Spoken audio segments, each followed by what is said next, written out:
Let me tell you about a society which had bigger masjids than you had, which had bigger scholars than you had, which had bigger darulooms than you had. This was Muslim Spain. It had far bigger masjids than you had. Qurtuba, in the height of its flowering, had over 600 masjids. And recently, a couple of years, 19 of us from this masjid went to Qurtuba, where there were 600 masjids. We found one, and that was closed. Why? What happened? Because these were people who forgot Allah, and Allah made them forget themselves. And you look at the scholars of Spain. Who were the scholars of Spain? There were the likes of Ibn Hazm, there were the likes of Imam Qurtubi, there were the likes of Ibn Abdul Barr, there were the thinkers like Ibn Sina, Ibn Rushd. These were people who were the backbone of Islamic learning. There were no greater scholars than these in the history of Islam. And Andalus, Spain, was built on the model of Medina. And as long as their focus remained on Medina, they flourished. But when their focus turned toward the dunya, then that same progressive society sank, because the Muslims were not created for the dunya. The Muslims were not created for the dunya. The Muslims were created for the hereafter. We are Abdullah. We are the slaves of Allah subhanahu wa ta'ala. And the highest status that we can reach is that we will remain the slaves of Allah subhanahu wa ta'ala. This very society, Spain, when their own people, their focus became the dunya, then every single person was concerned about himself. He was concerned about his own kursi. And the narrations mention that the rulers of Spain, what they would do, that the Muslims would actually make treaties with the Christians, and they would fight against their own Muslims. They would fight against their own Muslims. And really these were the Abu Righals of that time. And throughout history you will find Abu Righal. Do you know who Abu Righal was? Do you know who Abu Righal was? Abu Righal was a man who lived in Taif.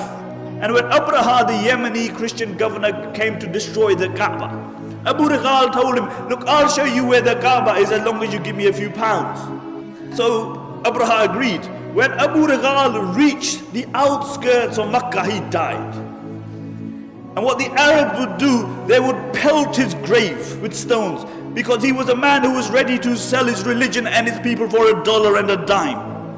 And until today, the Arabs say, if they see a person of a deceptive nature, they say, "Oh, Abu Righal. He's Abu Righal." And these were the Abu Righals of that time.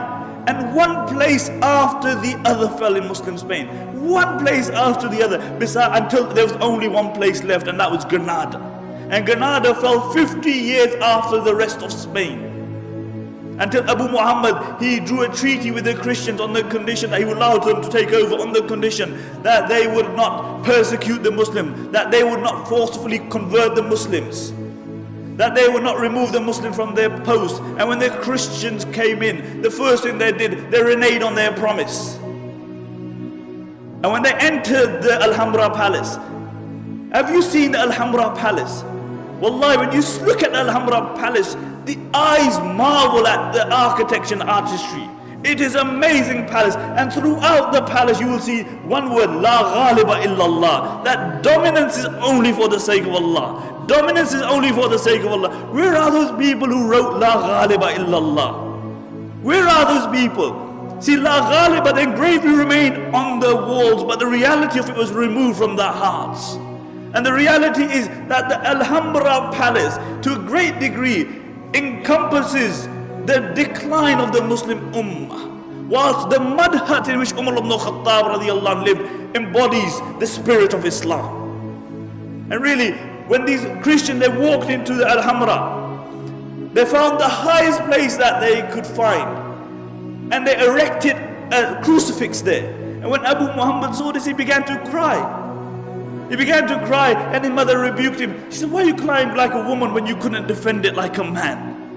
Why are you crying like a woman when you couldn't defend it like a man?" And this is our state today, really. We whinge about everything. We blame everybody else besides ourselves. We blame the Christians, we blame the Jews, we blame everybody else.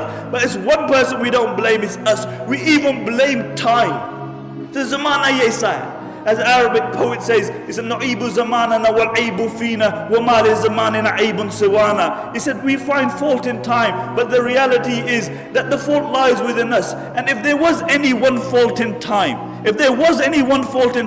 it is that it has to carry the likes of me and you. That's the only fault with time.